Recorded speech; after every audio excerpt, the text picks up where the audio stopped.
Hello friends जय जगन्नाथ शुभ सकाळ समस्त को। तो मु सका उठी रेडी हो फ्रेश हो बाहरी जाइली ठाकुर पूजा करने ठाकुर घर को आसा पूर्व मुझे पुणी थे चली जाइली बाहर को किसी फूल आने ए फूल गछ गुरा सब आनी लगे देखिए कहतु केमी एठी ना मत सबुदिन फूल किणा पड़े तो केते मिलेनि भी मत बहुत सारा प्रोब्लेम हुए पूजा कला बेलू। तो मुझे फूल गछ आनी आउ मोर जिते मन हो फूल गचर फूल नहीं पूजा कर दिए।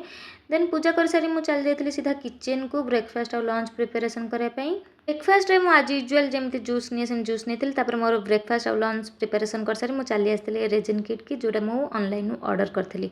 बहुत दिन धरी मुझे रेजिन किट को अपेक्षा करी तो आज आसी फाइनाली ये मोल्ड कलर्स रेजिन लिक्विड आउ हार्डनर आउ ड्राई फ्लावर सब बहुत सारा जिनस किचेन सब आसी तो डेरी नक मुझे लगिगली मो रेजिन आर्ट करने। तो मुझे आपको देखी नेक्स्ट ब्लॉग रे मुझे कौन रेजिन आर्ट कर सब भितर इवनिंग भी हो गला। तो मुझे बाहर को आसिक मो गछ मानकर टे जत्न नहीं जाऊँगी आते पानी देती रेडी हो जाती योगा क्लास जावाई। तो मुझे योगा क्लास बाहर आसी पहुँची गली योगा क्लास रे। देन एपटे आज मो एक्सरसाइज रे देखो मुझे स्पाइडरमैन पर झुलुची